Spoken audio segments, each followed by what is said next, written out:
Хэдүүлээ өнөөдөр би доктор ах сүлжээ компани замдаа жаргалтай гэдэг өдөрлөг дээр ирсэн байна. Энэ болохоор 3 дахь жилдээ зохион байгуулагдаж байгаа юм байна. Яг юу болж байгааг энэхнээс нь харъя л да. Хамгийн эхний цэг дээр нь хэдүүлээ очиж зөвлөгөө мэдээллийн талаар авах юм байна.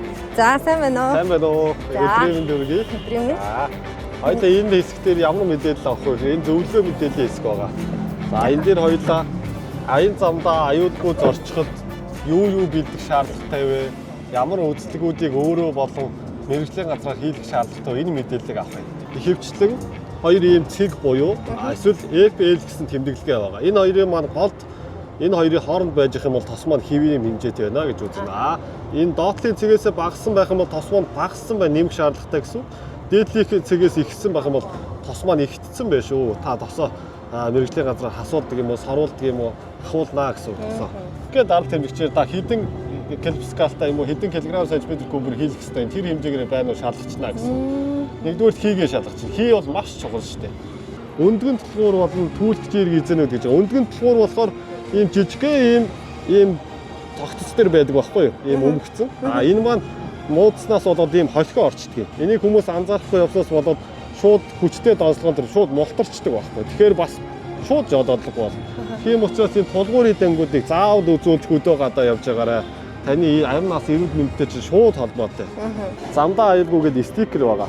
Энийг та сая миний ярьсан бүх юмнууд байгаа юм. Энийг та өөрийнхөө капотон дээр ч юм уу өөрийнхөө мартахгүй гэсэн газараа наачаад хөдөө гадаа явахаас өмнө эннийхээ дагуу бас шалах боломжтой шүү. За. Тийм шүү дээ. Тэ нөгөө нэг одоо би ингээл магадгүй мартчихсан тий. Тэнгүүт энийгээ сүхэнгүүт би энийг шалгуулсан. Энэ өөрөө би шалгуулсан юм чинь тий энийгээ шалгах чинь. Мэргэжлийн газраа нэр энийгээ шалгуулчаа хөдөө явъя. Тийм бай. За баярлалаа. За баярлалаа.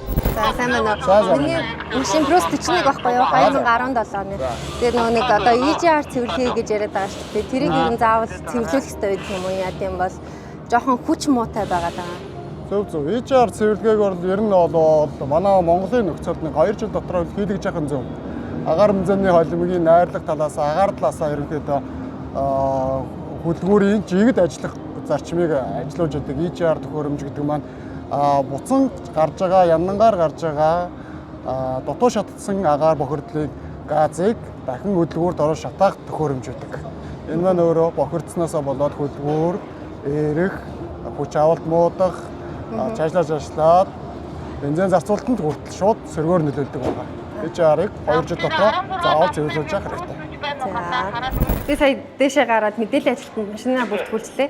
Тэгээд машиныг маань өргөцсөн байна. Механик нь одоо үзлэг хийгээд тэгээд машинд маань яг юу болохыг болж ийн болохгүй нь гэдгийг бас хэлээд явчих юм байна. За би одоо таны машины явах гэдэг онцлогоог нь үзээд өгье. За ерөнхийдөө энэ тяг ширнээр амарцаатар гээ доогуурын дэнгүүдийн явах дэнгийн бүгдийг шалгаад өгье. За та түрүүн аялс гараа зогсож байгаа. За.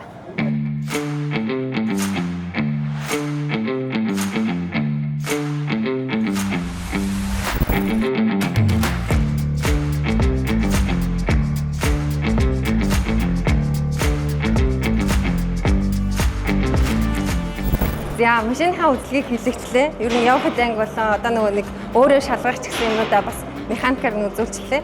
Тэгээд одоо ер нь бол бүх зүйлийг ингээд тойрсон байгаа учраас надад бас гарын бэлэг өгнө гэсэн. Тэгээд гарын бэлэг рүү явцгаа хэвдүүлээ. Сайн байна уу? Амар байна уу? За үзлэгээ хэлэгцэн бэлэг аваарай гэсэн. За та бүх үзлэгнүүдийг хэлгээ зөвлөгөө мэдээлэл авцсан уу? Авцаа. За баярлалаа. Энэ манай аюулгүй хансаад байгаа. Аха. За ийм цэцрүүлэгч бэлэн өгч байгаа. Аха. Ийм жижигхэн цэцрүүлэгч байна. За. За баярлалаа. Та энэ зөндөөсөө. За баярлалаа. Ийм хөлбөм бэлэгтэй болсон. Өнөөдөр болохоор яг хуу одоо эмэгтэйчүүд ялангуяа хөвчлэн нөгөө нэг мэддэггүй зүйлүүд маш их байдаг шүү дээ. Тэгээд мэдээлэл зөвлөгөө өгсөн маш их зүйлийг мэдэж авлаа. Өөрийнхөө шалгах зүйлүүдийг мэддэггүй байсан байна. Бас тэрийгэж бас мэдээд авлаа. Мэргэжлийн хүмүүс гэдэг чинь бас шал өөр зүйл ярьдсан байна. Тэгээд замдаа жаргалтай өдөрлөгийг зохион байгуулж байгаа докторийн нийт хамт олондоо баярлалаа.